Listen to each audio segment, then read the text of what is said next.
Como podemos saber que estamos de fato no tempo do fim? Antes de tudo, deve ser considerado que é somente por um viver na fé de Cristo, tendo recebido na conversão uma nova natureza espiritual, celestial e divina, que podemos ter o discernimento espiritual da era em que estivermos vivendo, por uma intuição sobrenatural que nos fornece tal capacidade de discernir o espírito da nossa época. Assim, apesar de a fé não necessitar de apoios argumentativos persuasivos de natureza histórica, filosófica ou de qualquer outra ordem, todavia, ela não anula a compreensão racional, pois o próprio culto a Deus é também de caráter racional, ou seja, ele pode ser identificado pela nossa razão, quando está iluminada pelo Espírito Santo, segundo a mente de Cristo que habita e opera em nós. Então, do ponto de vista racional, seria de se indagar que caso Jesus não fosse de fato o Messias prometido para vir ao mundo para salvar pecadores não somente em Israel, como também para ser luz para os gentios, seria razoável admitir que o Messias ainda não se manifestou, como crê ainda, por exemplo, a maior parte dos próprios judeus?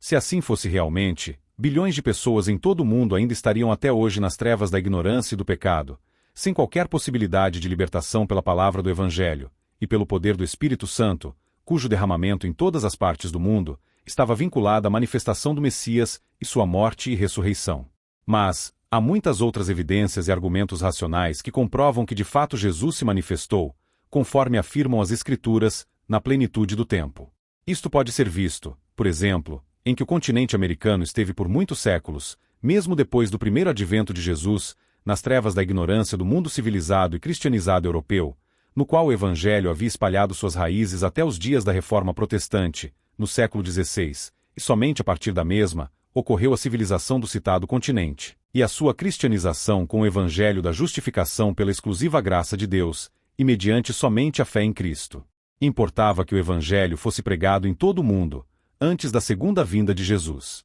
E isto começou a ser intensificado há cerca de apenas 500 anos atrás. Você acha que isto é muito tempo? O que dizer então do cumprimento da profecia, dada desde os dias de Moisés, cerca de 3.500 anos atrás, sobre a dispersão dos israelitas por todo o mundo, mas o retorno deles à sua terra na Palestina, e isto somente ocorreu quando Israel foi reconhecido como nação em 29 de novembro de 1947, depois de os judeus terem retornado em massa para lá. Acrescente-se a tudo isto, dentre muitos outros argumentos e evidências, o desenvolvimento assustador, tanto da população mundial em números de habitantes, quanto dos avanços tecnológicos, que estão propiciando as condições para o surgimento do Anticristo, em cujo governo de 7 anos, ocorrerá a maior parte dos eventos profetizados no livro de Apocalipse. Há uma grande apostasia do Evangelho verdadeiro, já em curso, que aponta para sua manifestação em breve. O que parecia impossível quanto à chamada marca da besta que será a causa da ruína eterna de muitos, já está em vias de começar a ser implantado. Nunca antes na história da humanidade, tantas evidências e profecias tiveram cumprimento como tem acontecido até agora. Só nos resta intensificarmos a nossa santificação para receber o nosso Senhor de modo digno, e dizermos, Maranata, ora vem Senhor Jesus.